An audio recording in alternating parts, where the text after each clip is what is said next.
Boa tarde. Hoje a gente vai ver um pouquinho sobre apoptose e necrose, sobre esses dois processos de morte celular. A apoptose, como vocês viram, que é uma morte celular programada, e a necrose é como se fosse, vamos dizer, uma morte mais desorganizada, que a gente vai analisar o que em relação ao ponto de vista histológico, mecanismo de ação. Nesse slide eu coloquei até nas outras monitorias, vocês viram que em relação a gente vai ter uma lesão celular, que ela vai ser de elevada intensidade, baixa intensidade e vai ocasionar alguns fatores. Então, esses dois processos, eles vão ser oriundos de um dano celular. Dependendo da intensidade do dano, do mecanismo que vai estar estimulando, né, esse dano tecidual, a gente vai ter um processo programado ou não. Por exemplo, aí de elevada intensidade, a gente vai ter um dano tecidual que pode ocasionar a necrose celular ou a apoptose celular. Mas, como a professora também falou, a Elisa no caso, ela disse que a gente pode ter um processo de morte celular quando o estímulo, mesmo de baixa intensidade, ele vai possuir uma duração maior e esse dano tecidual, ele pode ser gerado.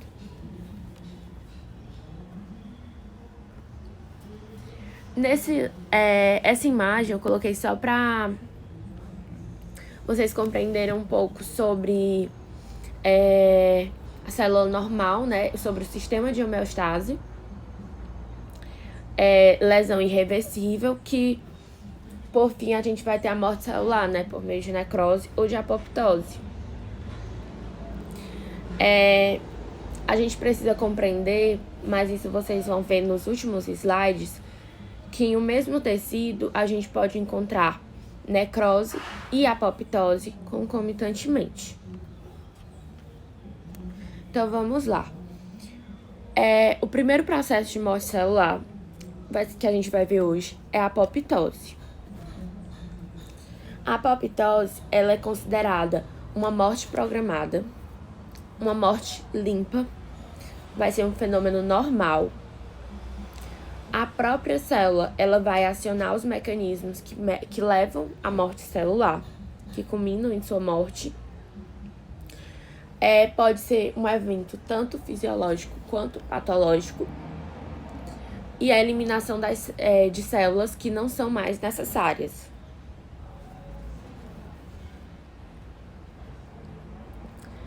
Diferentemente da necrose, que vocês vão ver mais adiante, a célula ela não vai sofrer autólise e por isso ela não vai induzir inflamação.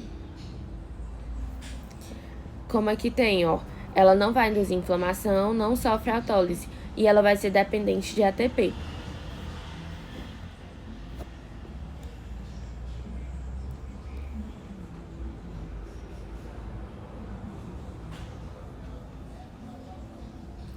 Gente, a apoptose, ela é considerada um processo limpo, né? Pelo simples fato de não existir, né? Não vai existir um extravasamento de conteúdo para o interstício, ou seja, é o meio externo, meio extracelular. Então, se eu for ter uma célula normal com a expressão celular adequada, quando essa célula ela vai estar com a expressão celular adequada, ela vai estar com as funções adequadas, as organelas, né, elas vão estar lá, vai estar tudo direitinho. Então, eu sei que essa célula já pode entrar no processo de apoptose. Então, eu vou começar a ter alterações do quê? Morfológicas, como tem dizendo aí, condensação da cromatina. O núcleo ele vai estar mais condensado, como mostra na imagem. A célula pode sofrer, por exemplo, alterações no tamanho. Vocês podem ver que a célula ela tá até diminuída, tá mais irregular. Vai estar mais eosinofílica.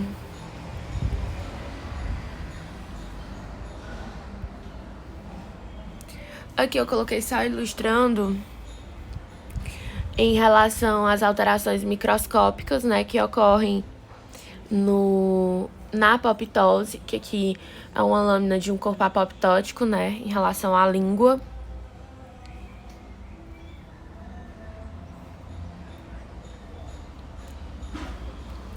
Em relação ao que eu havia falado da apoptose, ela pode ser de 2 tipos, pode ser tanto fisiológica quanto patológica. Em relação à fisiológica, ela vai ser oriunda da remodelação de órgãos e vai ter a proliferação e a diferenciação celular, né, que vai estar relacionado com a renovação celular. E ela pode ser patológica, que ela vai ser oriunda de algum mecanismo de ação. Esse mecanismo ele pode ser externo ou interno. Vai ser de acordo, por exemplo, com uma agressão imunitária. Patológica, ela também está relacionada ao quê? Vírus, radicais livres, substâncias químicas, agentes ionizantes. Já em relação às causas, podem estar relacionados com agentes físicos, químicos e infecciosos, reações imunológicas, transtornos genéticos e desequilíbrios nutricionais. A apoptose, ela vai ter alguns mecanismos que a gente vai ver agora. Em relação às caspases, né, que elas vão existir em forma inativa, que são as procaspases. Mas, primeiramente, as caspases, elas são um conjunto de enzimas, né, que vão ser responsáveis por ativar a apoptose. E, como eu já havia falado, elas vão existir de forma inativa, que são as procaspases. E vai existir um estímulo para que essa via das caspases seja ativada. Então, esse estímulo, ele pode ser tanto celular, um estímulo interno ou externo. Vocês viram na aula que existem grupos, né, em relação aos grupos de caspases, que vai ter em relação à inflamação, ativadoras e efetoras. Mas, basicamente, não precisa focar nessa parte. Pelo menos na minha prova, não precisei focar nesse conteúdo. Outro mecanismo da apoptose vai ser a ação de DNases. Pessoal, vocês também precisam saber que a ação das DNases, que tem como o próprio nome já diz, né, são enzimas que vão fragmentar o DNA. E esses fragmentos de DNA, eles são chamados de nucleossomos. E também vai ter a ação das endonucleases nesse mecanismo.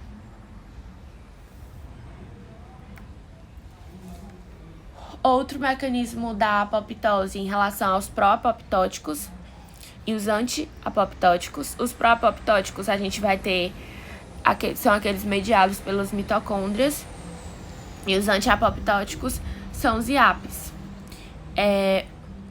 Os IAPs, né, a gente vai ter o quê? Ele é anti-apoptose, ele vai inibir as caspases, como a gente já havia visto no outro slide. A gente tem grupos, né, de caspases. E os IAPs, eles são comuns em células malignas.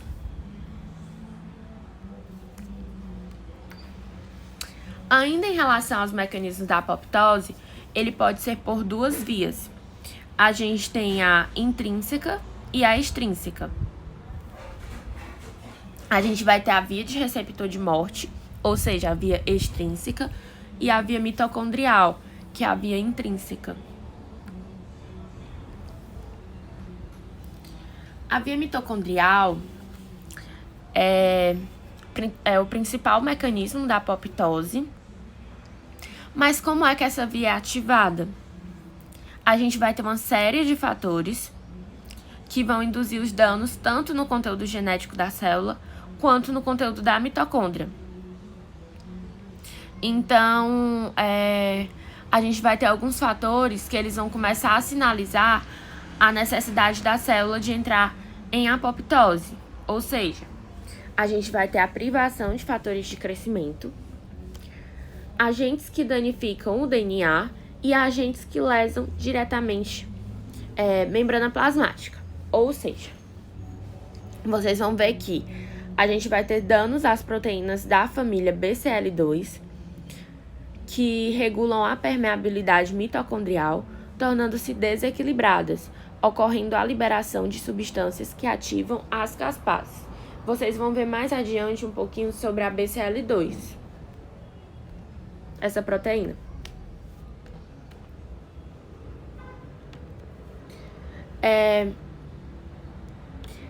Nesse slide, eu coloquei essa imagem. Vocês precisam entender o quê? O que eu preciso ter para minha célula sobreviver? Eu preciso de fatores de crescimento, um conteúdo intacto. Se eu tenho todos esses fatores, consequentemente, eu vou estar o quê? Produzindo proteínas anti-apoptóticas, como, por exemplo, a BCL2, que eu tinha falado anteriormente. Ou seja, vamos relembrando. O que eu preciso ter para minha célula sobreviver? Eu preciso de fatores de crescimento, de um conteúdo intacto. Então, se eu tenho todos esses fatores, consequentemente, eu vou estar produzindo proteínas anti-apoptóticas. Ou seja, por exemplo, a BCL2.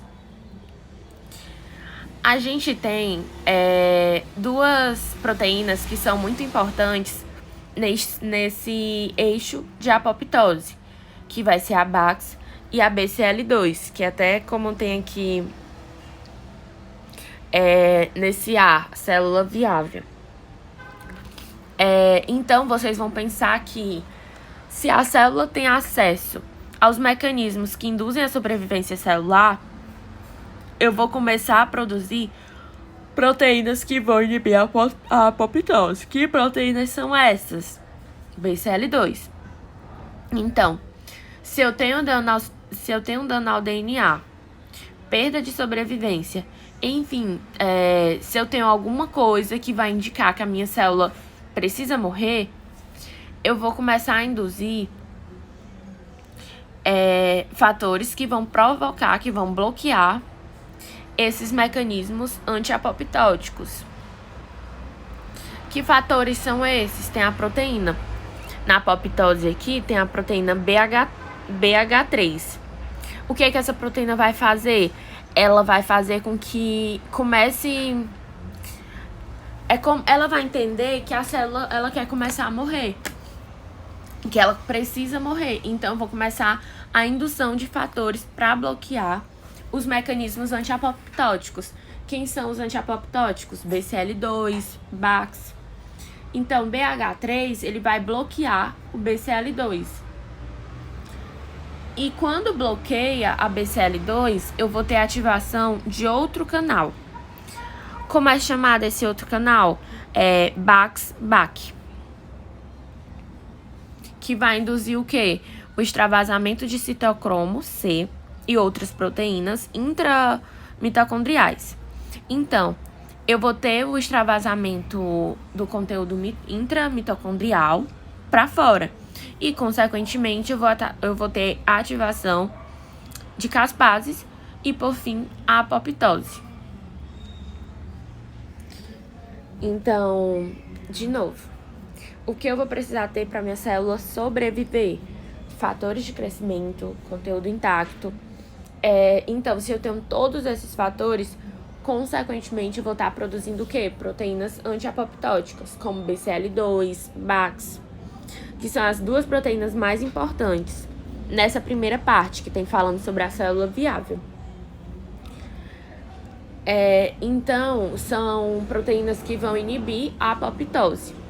Agora, se eu tenho dano ao DNA, tenho perda de sobrevivência, enfim, eu vou ter alguma coisa que vai indicar que a minha célula, ela precisa morrer. Então, eu vou começar a ter o quê? A indução de fatores que vão bloquear os mecanismos anti-apoptóticos. Ou seja, vai ser por meio de outra proteína, a BH3. O que a BH3 vai fazer? Vai bloquear a BCL2. Enquanto bloqueia a BCL2, eu vou ter a ativação de outro canal, que é chamado Bax-Bach, e, consequentemente, o extravasamento de citocromo C e de outras proteínas intramitocondriais. E, por fim, eu vou ter o extravasamento de conteúdo intramitocondrial para fora e, consequentemente, a ativação das vias das caspases e, por fim, a apoptose. Em relação à família BCL2, a gente tem que vão ter os antiapoptóticos, BCL2, BCLX, e os pró-apoptóticos, Bax, Bach e BAT.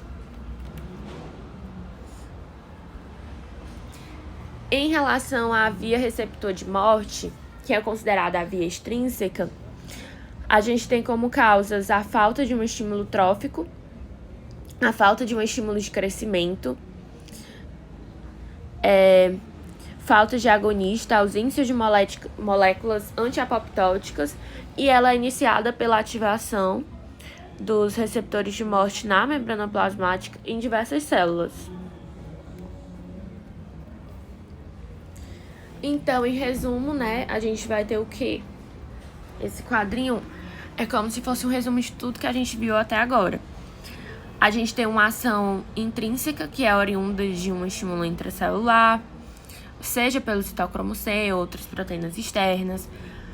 Aí, no outro lado, a gente vai ter uma via extrínseca, em que a gente tem proteínas transmembranas, que vão induzir a ativação de caspases 8. Uma observação. Vocês viram que existe um fator comum em relação à via extrínseca e à via intrínseca, que é a ação da caspase 8, que ela vai agir tanto vindo da via intrínseca quanto da via extrínseca. O segundo mecanismo de morte celular que a gente vai ver hoje é em relação à necrose.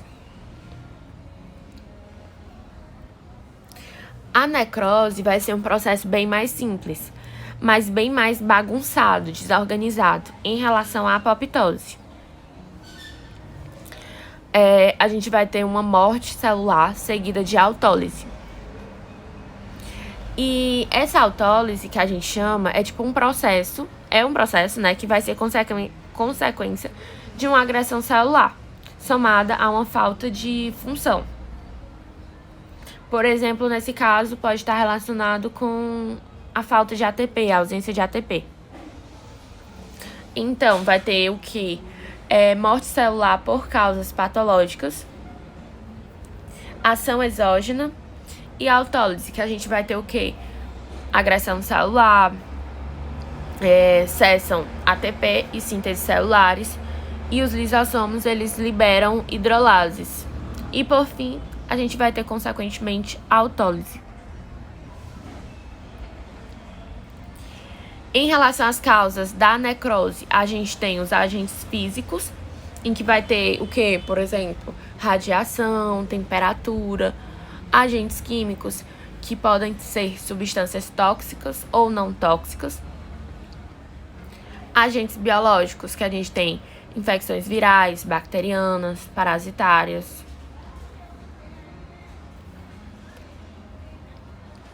e alterações microscópicas, que a gente pode visualizar somente após algumas horas, e a variação do tempo de fixação vai ser de acordo com o tecido. Já em relação às alterações nucleares, a gente vai ter 3 fatores. Tem a picnose, cariorrese e cariólise. Em relação à picnose, vocês precisam saber que vai ter o quê? O núcleo ele vai ser mais basofílico e diminuído, e vai ter uma condensação da cromatina. Já em relação à cariorrese, o núcleo ele vai estar fragmentado e disperso no citoplasma. E cariólise vai ter ausência de núcleo celular. Como é mostrado nessa imagem, a gente vai ter o quê? A picnose. Vocês podem ver que na picnose vai estar mais o quê? Vai ter uma condensação da cromatina, núcleo mais basofílico. Na cariólise, a gente pode ver a ausência de núcleo celular E cariorrege é o núcleo, ele vai estar mais fragmentado, ele vai estar disperso. Dá pra vocês observarem nessa imagem. Então, as alterações citoplasmáticas, a gente vai ver que elas vão ser menos típicas, elas vão ser granulares, vão ser mais acidofílicas e vai ter uma massa mais amorfa.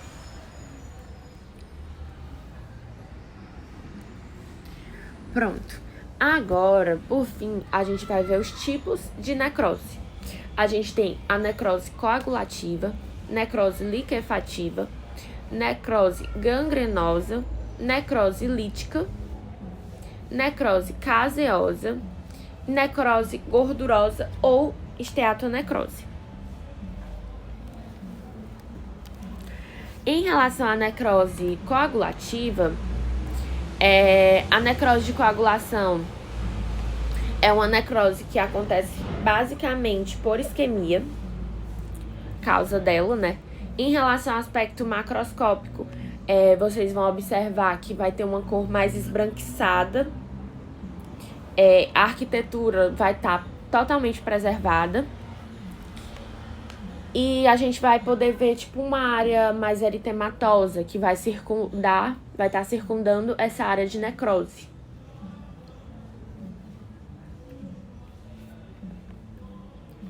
Como mostra nessa imagem aí, que vai ter um aspecto microscópico, a gente pode observar o que? A cariólise. Relembrando, o que é a cariólise? A cariólise é quando a gente vai ter uma ausência de núcleo celular. A gente pode ver o que mais? Células anucleadas, eosinofílicas. A gente vai ter uma picnose celular, né? Citoplasma vai estar mais acidófilo. Ele vai estar mais granular, né? Granuloso. Nesse outro tipo de necrose, vai ser totalmente diferente em relação à necrose liquefativa. Por quê? Vai ter uma bagunça, vai ter uma falta de preservação tecidual.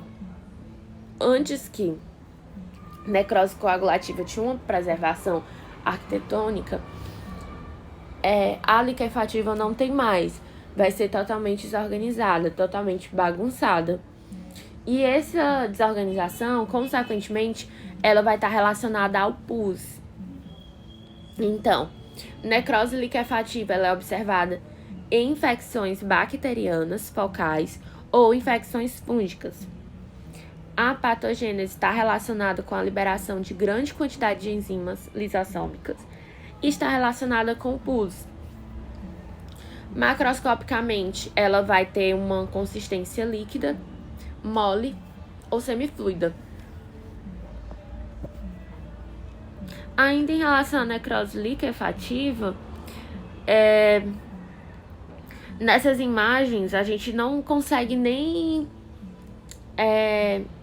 assim observar essa lâmina. Por quê? Porque vai ter uma ausência da preservação do arcabouço celular. A gente não consegue nem caracterizar, porque tá tudo muito bagunçado. Mas a gente já sabe que nessa lâmina a gente vai ter a presença de células inflamatórias.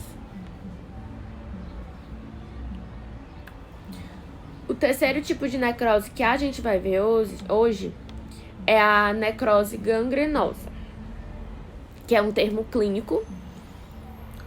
Ela é mais clínico o termo. O pré-diabético é uma causa comum desse tipo de necrose. E vai ser a necrose de todo um membro após perda de suprimento sanguíneo.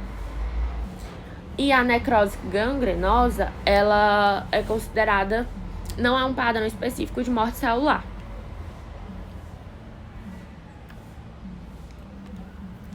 A necrose lítica, ela pode estar associada muitas vezes com hepatites virais, onde assim, os hepatócitos, eles são as células que vão ser acometidas, né, pelos vírus da hepatite, e eles vão acabar entrando num processo de autólise. Então, necrose lítica, ela pode estar associada muitas vezes com hepatites virais, onde os hepatócitos são as células que vão ser acometidas por esse vírus da hepatite. Esse processo e eles vão acabar entrando no processo de autólise. Em relação à necrose caseosa, é como se fosse um tipo de necrose liquefativa, vai ser muito parecida.